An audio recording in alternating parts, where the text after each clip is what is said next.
Okay, chapter 5, illustration number 1.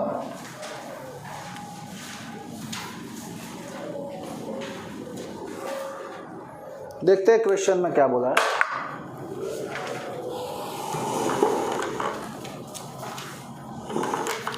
Prepare the trading account for the year ending on 31st March 2015 from the following balance of Bhavesh. तो भावेश का trading account हमको बनाना है, तो यहाँ पे हम उसका मेन टाइटल देंगे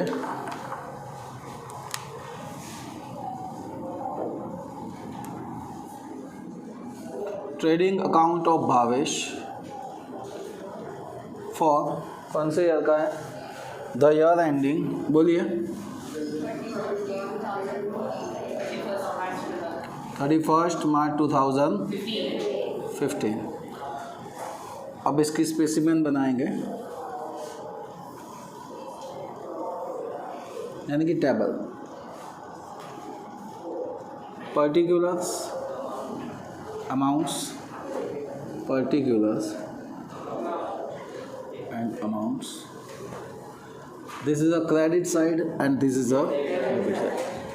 इसमें हमको क्या करना है, तो इसमें से आपको ट्रेडिंग अकाउंट बनाना है. तो यहाँ पे जो डिटेल्स दी है उसमें से जो ट्रेडिंग अकाउंट में आती है वो लिखनी है. डेबिट आएगी तो डेबिट साइड और क्रेडिट आएगी तो क्रेडिट साइड. चलिए सबसे पहले मैं बोलूँगा, यहाँ पे बोला है स्टॉक, डेट दी है 1/4/2014, 1/4/2014 में, यानी कि स्टार्टिंग डेट है. स्टार्टिंग डेट है तो इट्स कॉल्ड ओपनिंग स्टॉक. अब मैं ही बोलूँगा ओपनिंग स्टॉक. तो ओपनिंग स्टॉक ऑलवेज क्या होता है ट्रेडिंग अकाउंट में, डेबिट साइड. तो डेबिट साइड लिखेंगे opening stock and amount is 40,000. Clear. Now purchase it's a goods related transaction, right. तो गुड्स रिलेटेड ट्रांजेक्शन हम कहाँ पे लिखते हैं, ट्रेडिंग अकाउंट में. परचेस करते हैं तो गुड्स कम्स इन यानी कि debit purchase and amount is 1,64,000. इसको इनर कॉलम में ही लिखेंगे. क्यों? क्योंकि अगर परचेस रिटर्न होगा तो इसमें से हम क्या करेंगे, माइनस. नेक्स्ट उसके बाद परचेस रिटर्न दिया ही है 10,000, तो इसमें से क्या करेंगे, माइनस कितना रुपीस,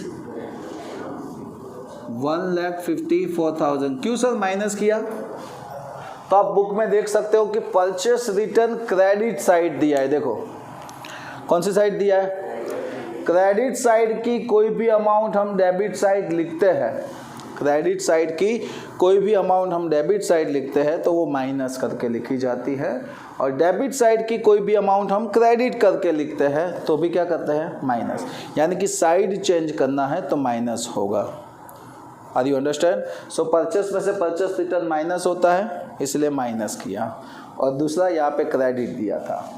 नेक्स्ट सेल्स. तो सेल्स गुड्स गोज आउट यानी कि क्रेडिट, अमाउंट 2,20,000. उसमें से क्या दिया है, रिटर्न. इसमें से रिटर्न क्या होगा, माइनस. देखो रिटर्न भी डेबिट साइड दिया होगा, यस या नो. डेबिट साइड है तो हमने क्रेडिट साइड लिखा, बट क्या करके लिखा, माइनस करके.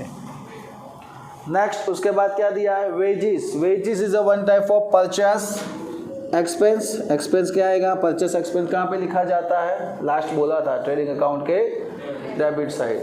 Amount is 10,000. उसके बाद है रेलवे फ्रेज, वो भी कहाँ आएगा, यहीं आएगा.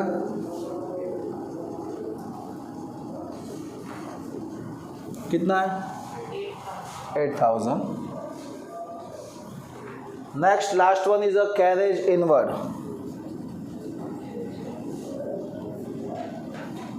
It's also purchase expense and amount is 2,000.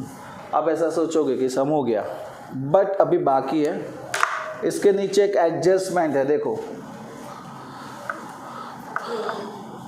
Closing stock का क्या लिखा है, cost price of closing stock of goods on 31st March 2015 was 44,000, whereas its market value is rupees 50,000. देखो दो वैल्यू दी है यहाँ पे, बुक वैल्यू दी है 44,000 एंड मार्केट वैल्यू दी है 50,000। तो कौन सी वैल्यू ली जाएगी, तो सुन लो अच्छी तरीके से। ऐसा कोई कंपलसरी नहीं है कि बुक वैल्यू ही लेनी है या मार्केट वैल्यू ही लेनी है, बट इट्स अ कंपलसरी कि स्टॉक ऑलवेज लेस वैल्यू से दिखाया जाता है। कौन सी वैल्यू से? लेस, यानी कि दोनों में से जो वैल्यू कम होती है वही ली जाती है। कौन सी कम है, 44,000 या 50,000? तो यहाँ पे 44,000 लिखा जाएगा। और ओपनिंग स्टॉक डेबिट होता है तो क्लोजिंग स्टॉक क्या होगा, क्रेडिट। तो क्रेडिट साइड लिखेंगे, क्लोजिंग स्टॉक 40। एक्चुअली क्या होता है कि मैंने आपको लास्ट टाइम शायद बताया होगा कि एडजस्टमेंट होते हैं, उसकी कितनी एंट्री होती है, एडजस्टमेंट की कितनी एंट्री होती है, 2, राइट? गलत बात है। कौन बताएगा, बोलो एडजस्टमेंट की कितनी एंट्री होती है? Are you sure? फाइनल? अगर आप गलत हुए तो पनिशमेंट मिलेगी, ओके? हाँ,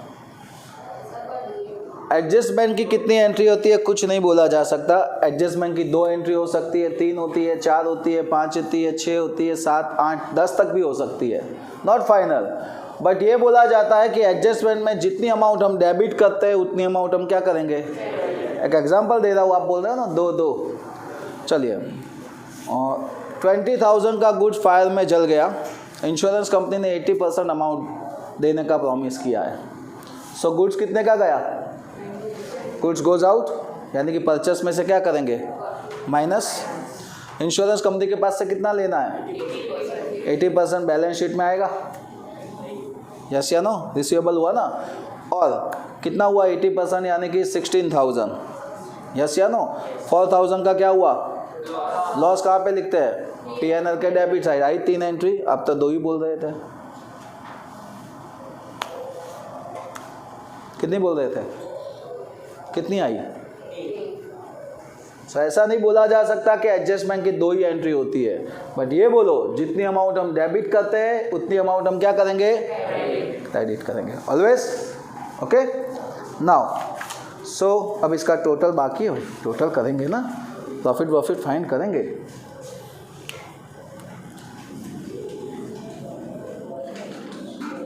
$2 lakhs plus 44,000, 2 lakhs 40 माइनस कीजिए 40,000, 2,44,000 माइनस 40,000 माइनस 1,45,000, सॉरी 1,54,000 माइनस 20,000। तो 30,000 difference, it's called a gross profit. और वो प्रॉफिट कहाँ पे ट्रांसफ़र करते हैं हम, profit and loss account. But यहाँ पे तो कुछ आया नहीं है, P&L अकाउंट्स बनाना नहीं है। सो यहाँ तक रखते हैं आज का सम, देखते हैं अब इसके बाद नेक्स्ट लेक्चर में सेकंड सम देखेंगे।